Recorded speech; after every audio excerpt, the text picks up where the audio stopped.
5, Shloka 13. Sarvakarmani manasa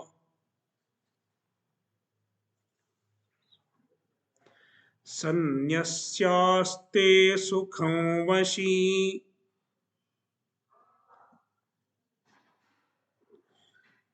navadvare pure dehi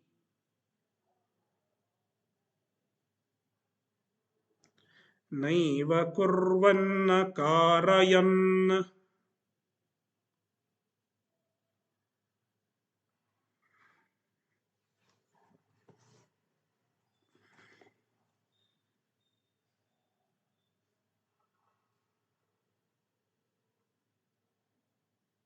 The absolute freedom from karma,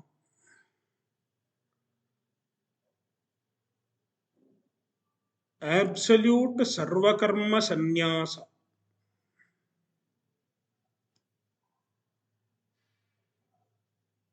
It is possible only with the jnana.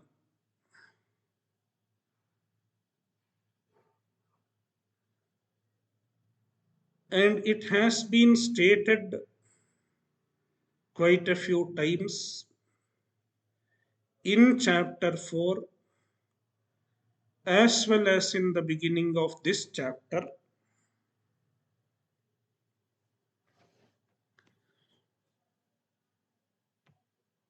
Now Bhagavan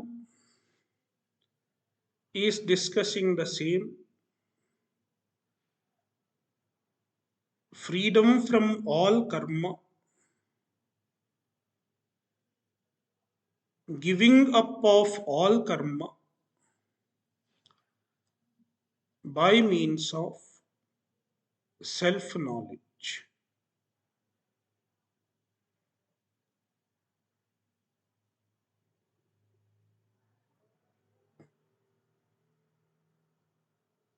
Being free from all karma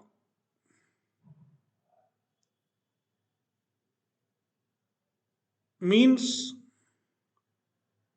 not being involved in any action.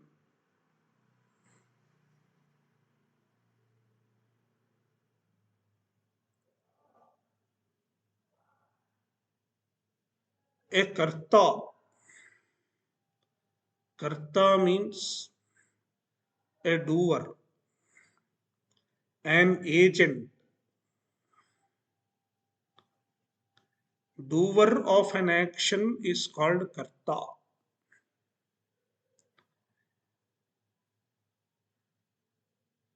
There are two types of karta.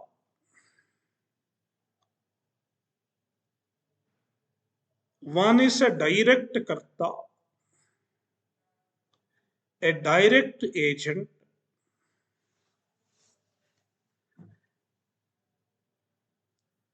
Another is a causal agent.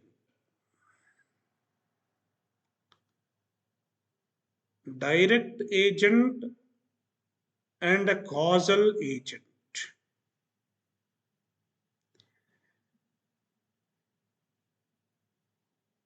In almost all Indian languages, we have two forms of a verb.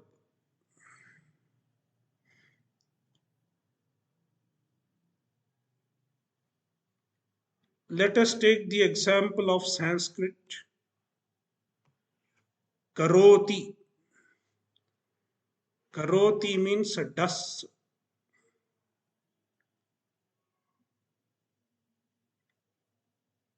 Then there is a causal form of the same verb. Karayati.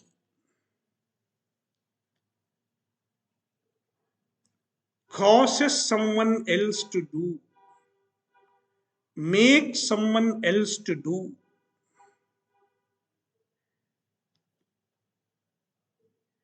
Karoti and karayati. Perhaps this usage is not possible in English. because in English you don't have a causal form of every verb.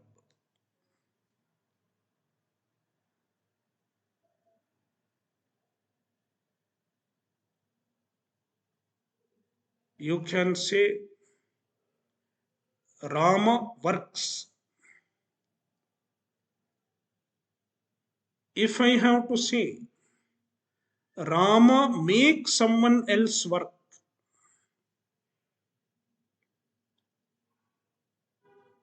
I can express it with one verb in Sanskrit. Ramaha karyam karayati. Rama makes someone work.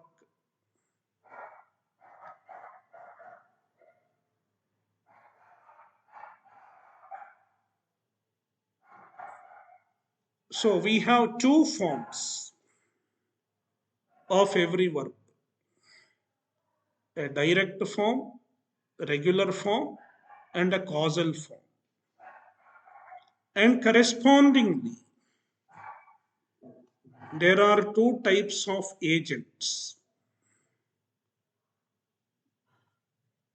a direct doer, direct agent, and a causal agent. A direct agent is called karta, a causal agent is called karayita.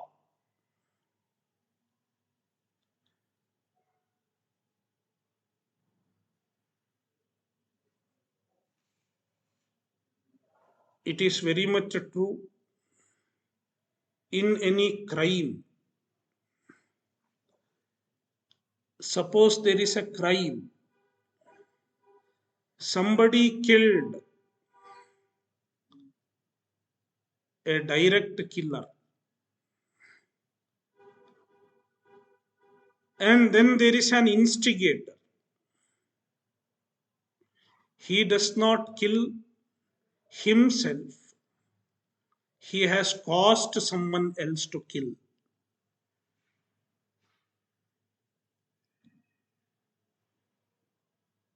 Now, who has done the crime? Both are criminals. The direct killer as well as the instigator.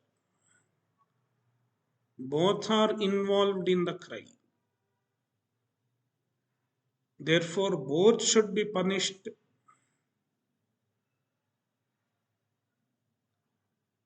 Likewise, sometimes we may not do an action directly, but we may do the action indirectly.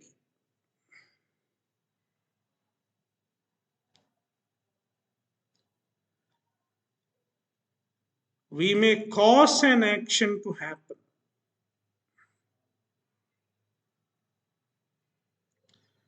Even then, we are involved in the action. Therefore, we will get the phala.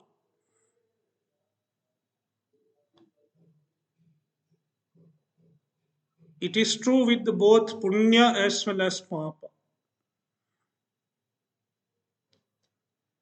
There is a puja. You paid money in a temple. The priest does the puja with your name.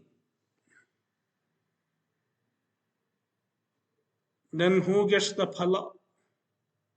You get the phala. You have made the priest do the puja.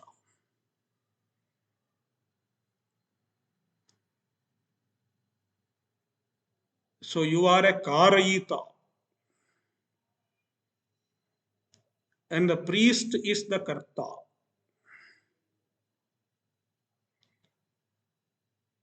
The priest will get some punya, but the major part of punya you will get.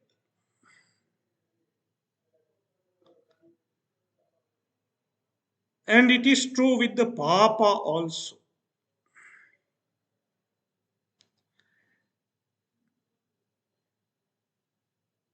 This person is eating non vegetarian food. Who cooked? He did not cook it. Who killed the chicken? He did not kill, but he ate it.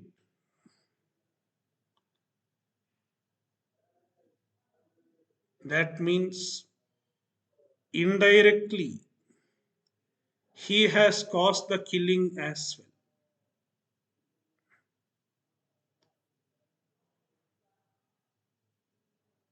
So he is a Karayita. The butcher might have killed the animal,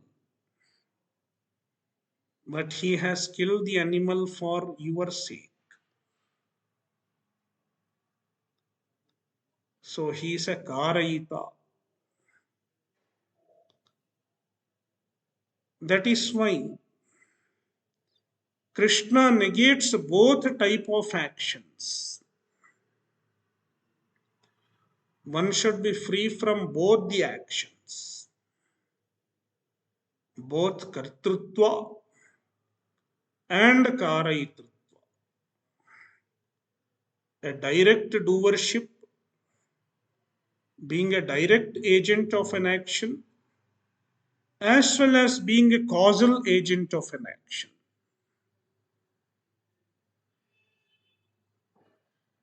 One should get rid of both. Then you can say you are free from karma. And it is possible with the jnana. This shloka, this verse is a description of a jnani.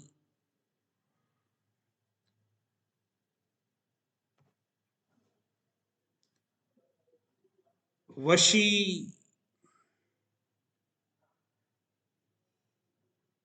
the word Vashi is in the first line, last word. Vashi. Bhagavan describes a jnani with the word Vashi. Vashi means he is a master.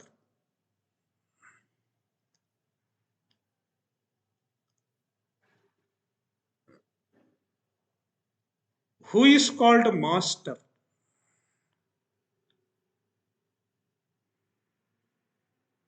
Master and servant.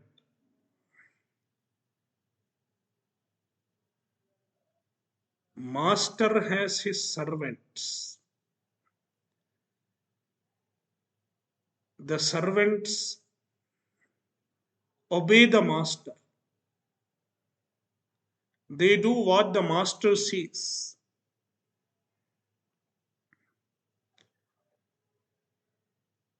Likewise, this Vashi,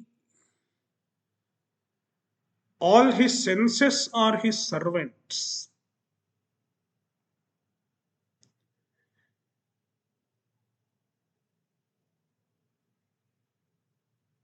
The mind, the senses, when all of them are your servants, they do what you say.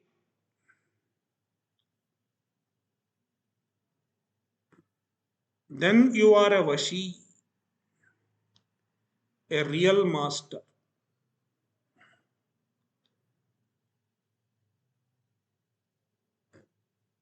As long as we follow our mind and senses, As long as our mind and senses take us on a ride,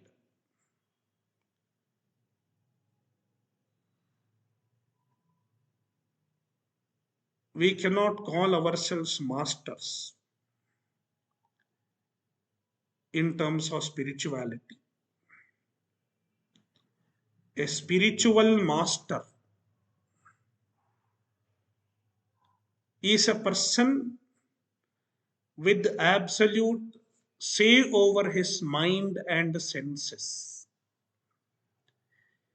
He has a disciplined mind and disciplined senses. Such a person is called Vashi. Vashi Dehi. He is a Vashi and he is a Dehi. Dehaha asya astiti Dehi. He has a body. The master of the body,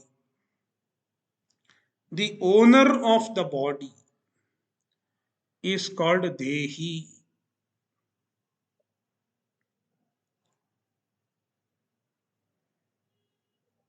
The word Dehi signifies two facts. Number one, a jnani can continue to live in the body. He can continue to have a body even after self knowledge.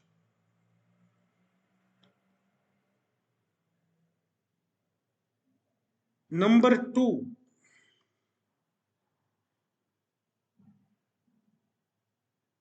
the word Dehi indicates despite having the body, he does not identify with the body.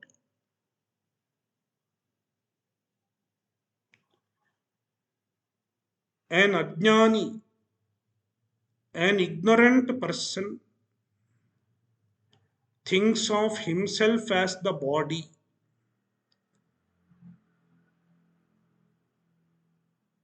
Therefore, from the standpoint of an ajnani, he is not a dehi. He does not say, I own this body.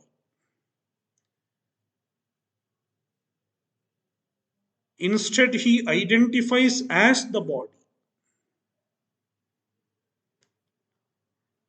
Dehabhiman. Dehabhimana means identification with the body. I am the body. But the jnani is free from the identification. He does not identify as the body. He has seen his difference from the body. I am different, body is different.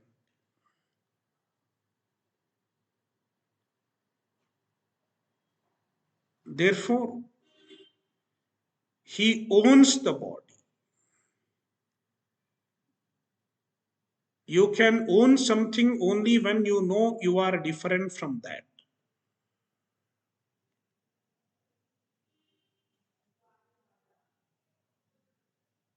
The owner is different from the owned.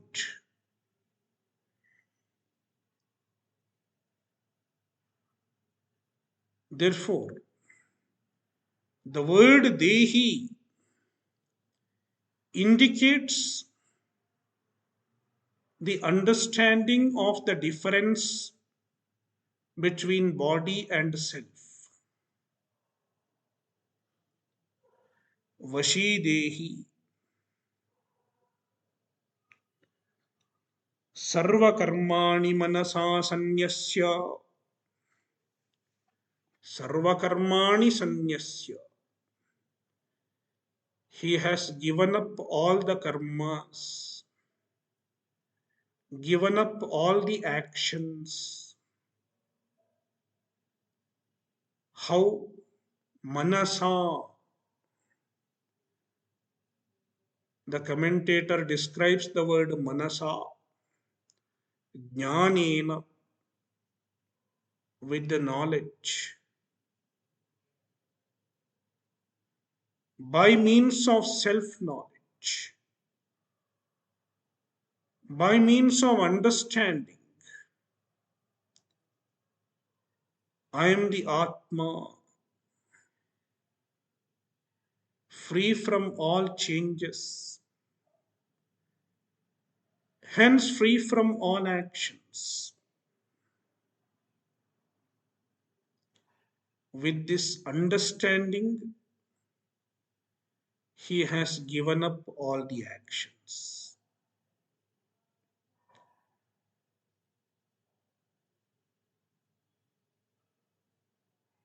Therefore, naiva kurvan na karayan. He is not doing any action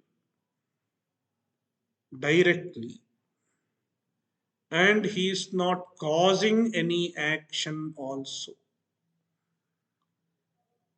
Naiva kurvan, na kurvan negates the direct kartrutva. The status of being a direct agent is negated.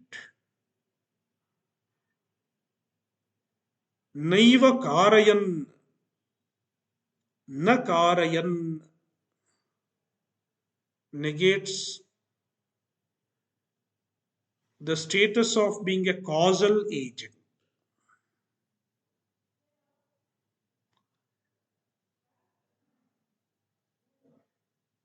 He is not even an instigator of any action.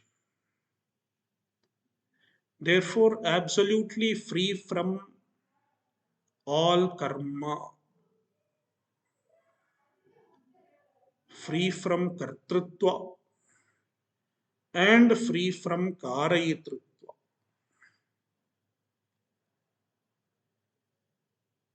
Despite that, Navadvare Pure Dehe Aste, he sits in the body. Dehe Aste, he sits in the body. He abides in the body.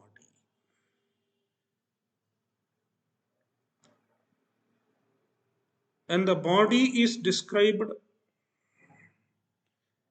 as a city, a pura. Body is like a city with the 9 gates, Navadvare, 9 openings, 9 gates. In olden days, every city had a wall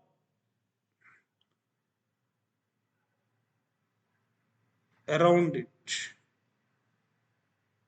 Every city was surrounded by a wall, a fort, and then there were openings.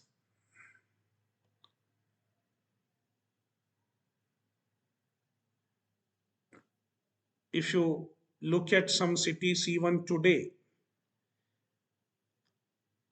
there are certain places recognized as a gate, like in Delhi, Kashmiri Gate, Ajmeri Gate.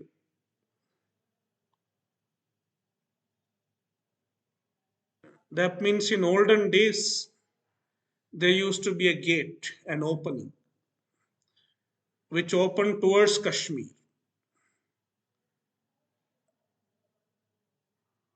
That is why it was called Kashmiri Gate, one of the gates. There were several gates, several openings in different directions. Likewise, this body has 9 openings.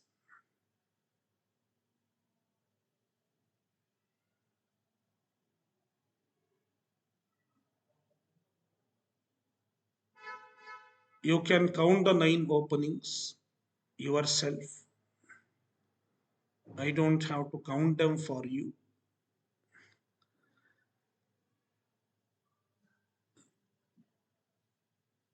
So, why body is compared to a city?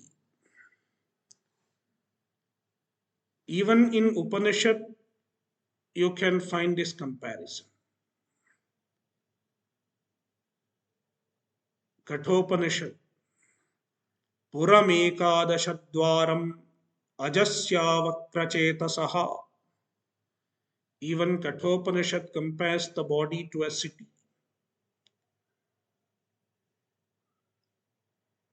In a city, there are various activities happening, and all the activities are in harmony.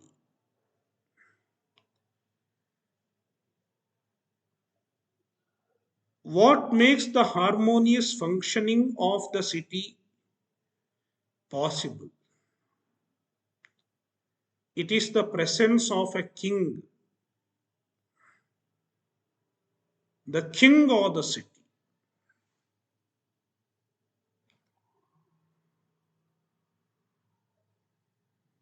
For a better understanding, let us take the example of an office, an organization, an office where many people are working,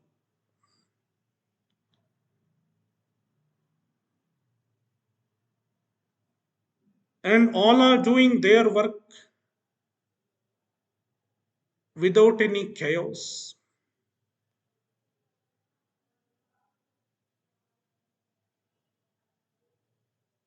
What makes this possible? It is because of the presence of the boss. There is a boss sitting. As long as the boss is sitting, everyone is doing their work properly. But suppose the boss takes leave, there is no boss. As soon as the boss goes out, you can see the restlessness. People start talking to each other, people start gossiping to each other. There is some kind of disorder.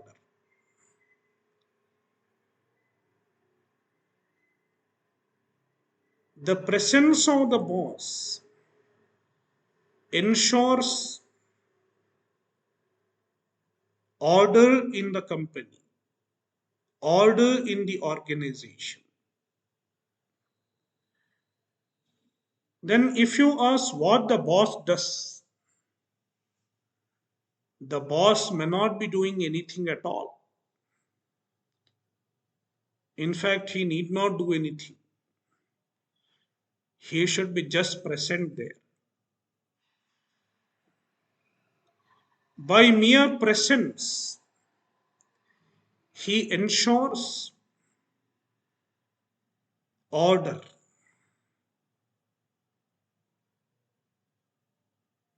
in the office, harmony in functioning, harmony in work in the office.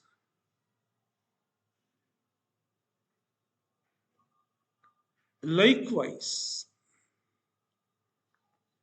the presence of the Atma ensures the harmonious functioning of all the components of this body.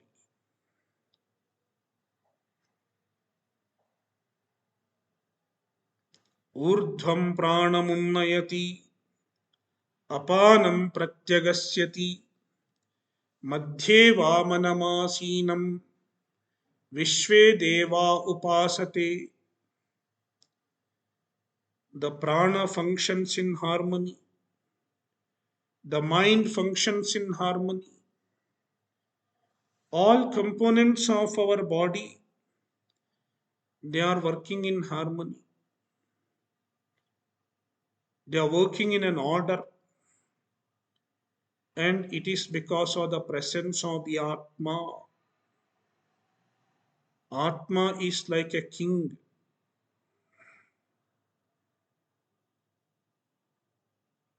The Atma does not do anything, just like the boss. The Atma does not do anything, directly or indirectly. Na karoti, na karayati. But without the presence of the Atma, no activity is possible.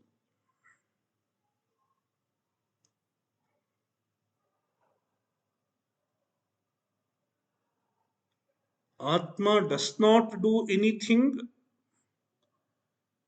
but without the presence of the Atma, no activity is possible. Therefore, the Vedantis say, Sannidhi matrena anugrahakaha. Atma blesses all the activities by mere presence.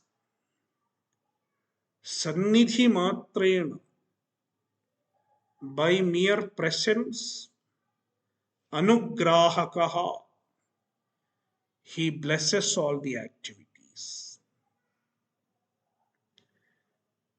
That is why the body is compared to a city.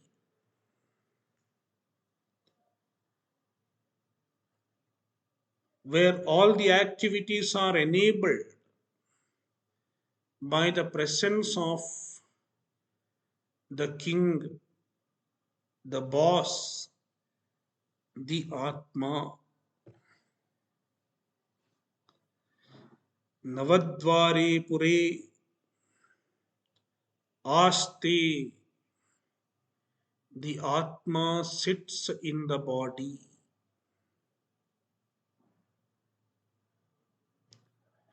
There is a lot of discussion about this statement in the commentaries.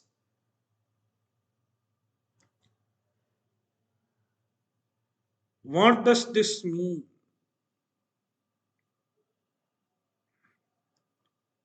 And the commentators conclude the difference between a jnani and an ajnani.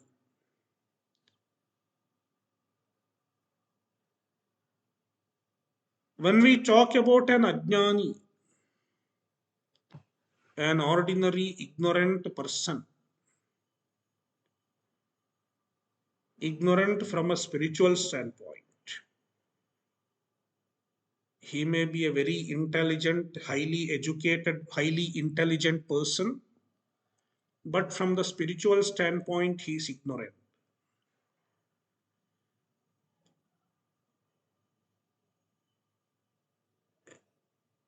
An ajnani. An ajnani sits in a chair or sits in a room, sits in a lobby, sits in a car. We can make such statements as far as an ajnani is concerned. Because An ajnani identifies with the body. And what sits in a car? What sits in a room? Body or Atma? It is body, Sharira, Deha. The body sits in the room. And when you identify with the body, you sit in the room.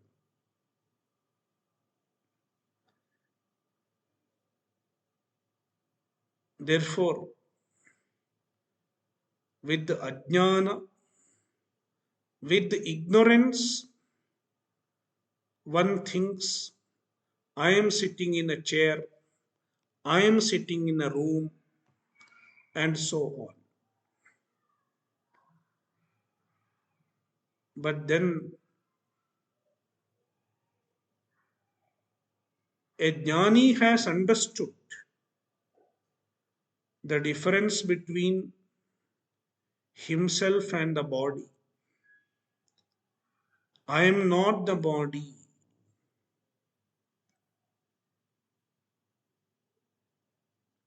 When it is understood, he can make use of this expression. I am sitting in the body. I am dwelling in the body. When you are dwelling in the body, you have understood the difference between you and the body.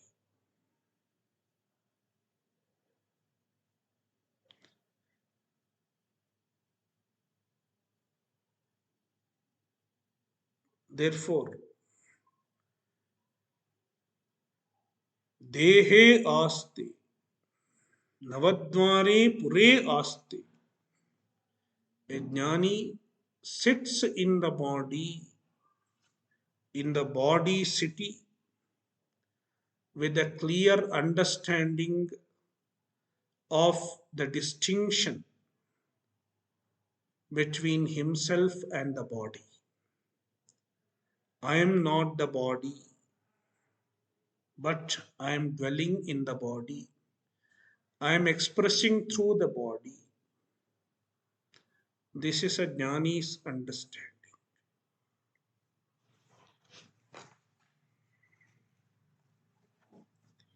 Shloka 14, 1-4. न कर्तृत्वन्न कर्माणि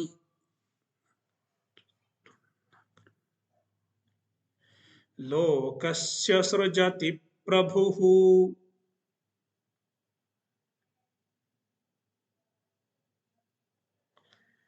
न कर्मफलसंयोगम्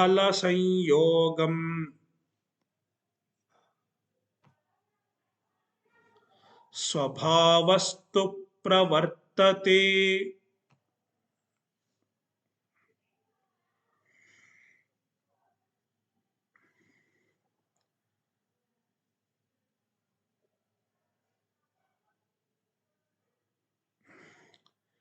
In this shloka, as well as in the following shloka, four things are negated in the Atma.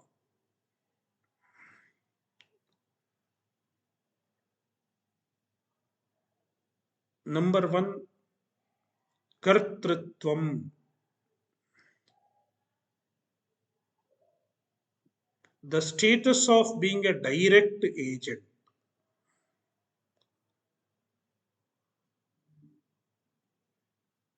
Doership,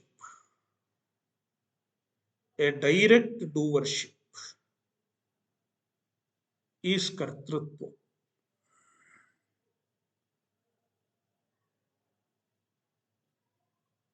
Bhagavan negates it in the Atma. Atma is free from kartrutva. Atma is not a direct agent of any action.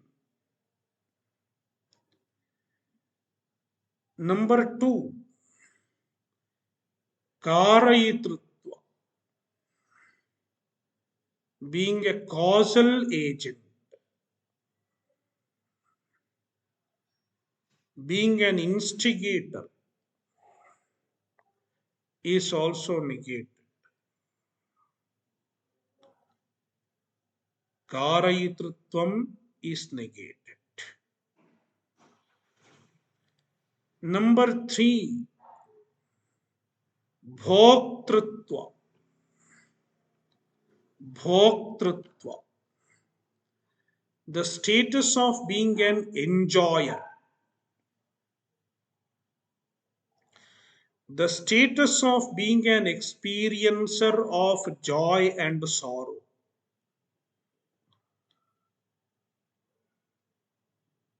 Bhoktritva means the status of being an enjoyer or experiencer of joy and sorrow.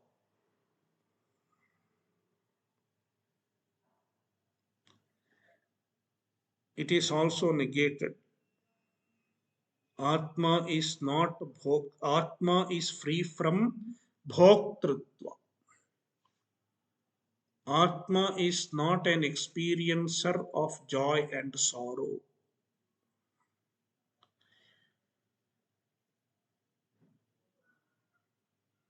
And number four, Bhojayitrutva, one who causes the experience of joy and sorrow.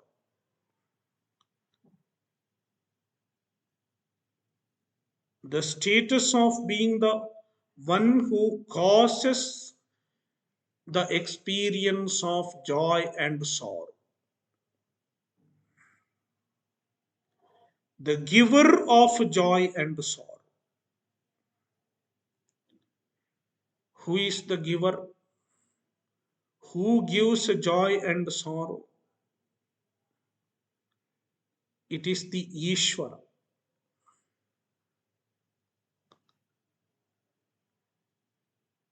Jiva and Ishvara.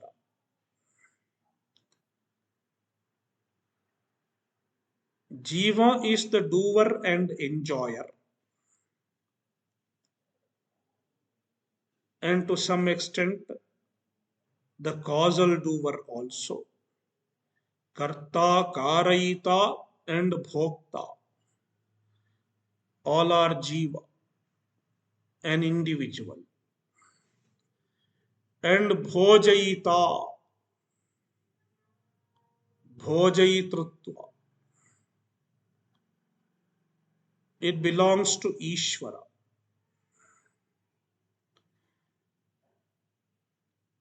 Ishvara gives us the result of our karma.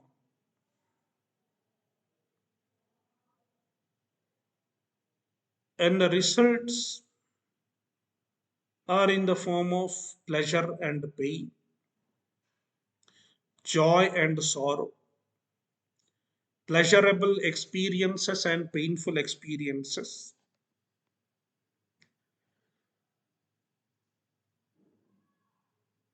Therefore, these four, kartrutva, karayitrutva, bhoktrutva, and bhojayitrutva,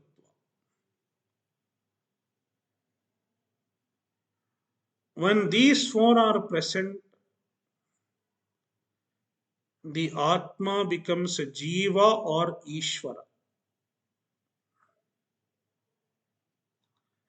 With the Kartrutva, Karayitrutva, and Bhoktrutva, the Atma becomes a Jiva. With the Bhojayitrutva, the Atma becomes Ishvara. The same Atma, with the certain characteristics, it is Jiva. With the certain other characteristics, it is Ishvara.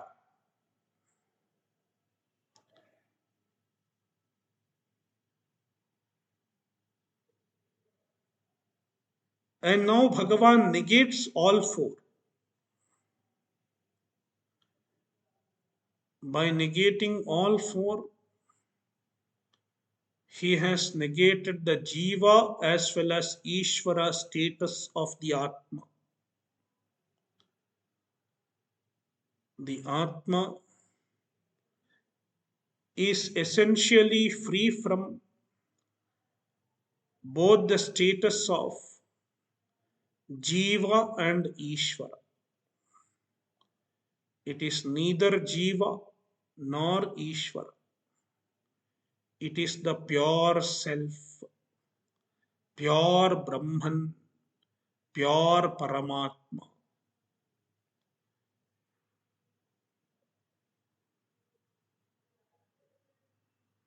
See the verse. Prabhu. Krishna uses the word Prabhu for Atma. Prabhu means Atma.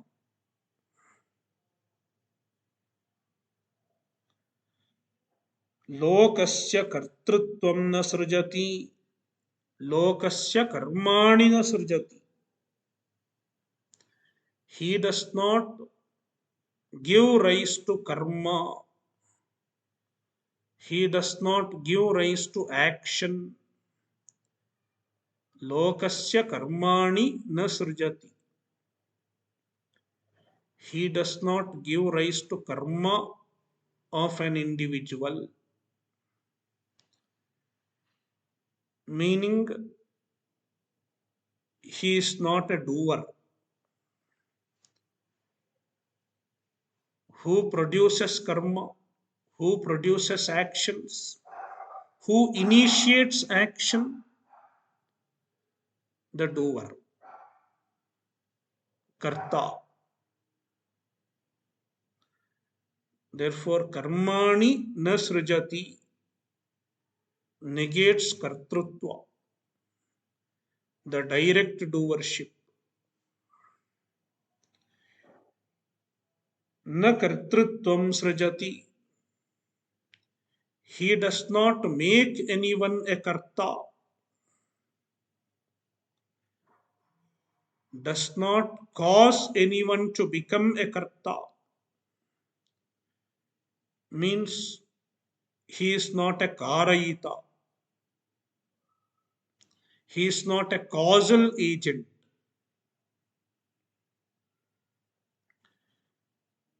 A karayita makes another person a karta. If somebody makes me do, I become karta. He becomes karayita. Therefore, kartrutvam na srujati means he is not the karayita. He is not a causal agent. Na karma phala sanyogam. He is not causing association with the result of action. Karma phala means result of an action. Karma phala sanyoga, association with the result of an action. Who associates with the result of an action? It is Ishvara. Ishvara is the karma phala data. He is responsible for associating the individual with the results of his action. Therefore, karma phala sanyogam na srujati means he does not become the bhojayita. He does not become the cause of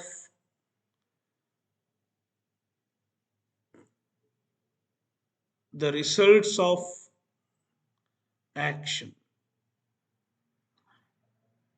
He does not cause the experience of pleasure and pain.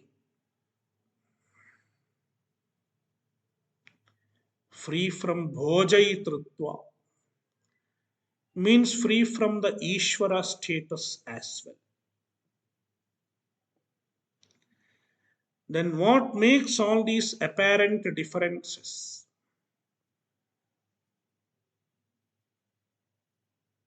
What makes us think we are doer, we are enjoyers?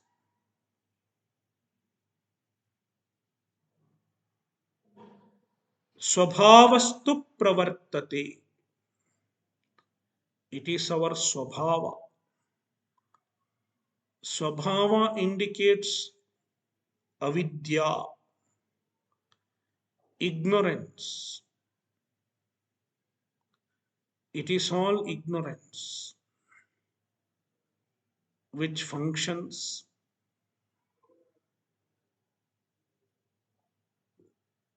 which makes us identify as the doer and enjoyer.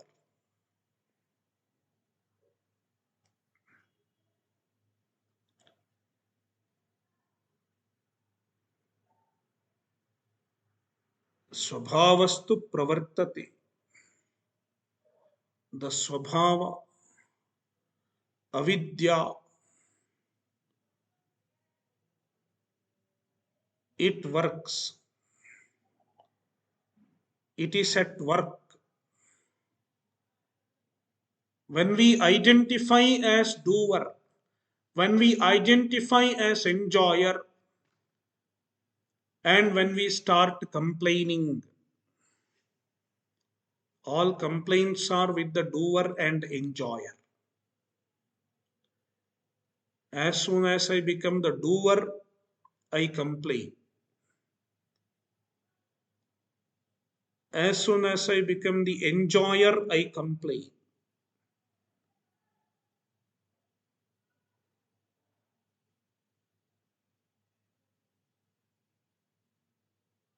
If you look into your own life, you will find all your complaints are with the doer and enjoyer.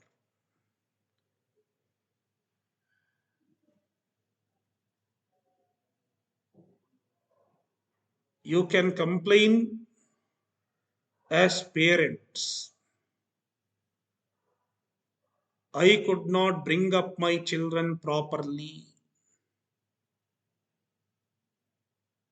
There is guilt. I did not bring up my children properly. Where is this guilt from? Doership. As a doer, you can feel guilty. Then, as an enjoyer, my parents did not bring me up properly. Then you are at the receiving end. Then there is hurt. My parents did injustice to me. So that is child and parent. Transactional analysis. Transactional analysis classifies into three: child, parent, and adult.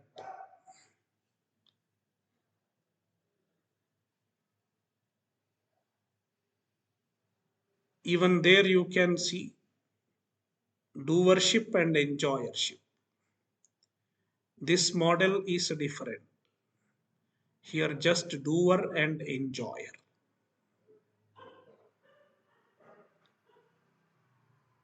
So one can complain as a doer and one can complain as an enjoyer. When you identify as a doer and enjoyer, what is at work? Swabhavastu pravartate. Ignorance is at work.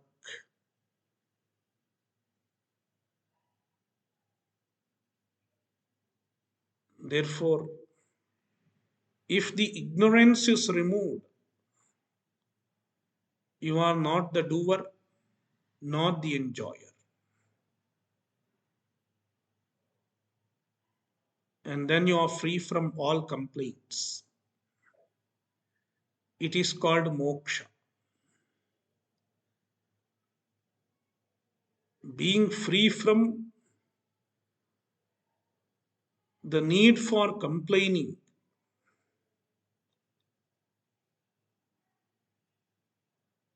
being free from the necessity for complaints is moksha.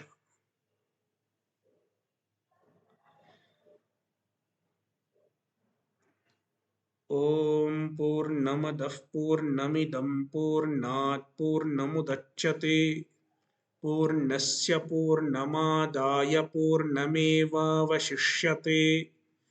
Om Shanti Shanti Shanti.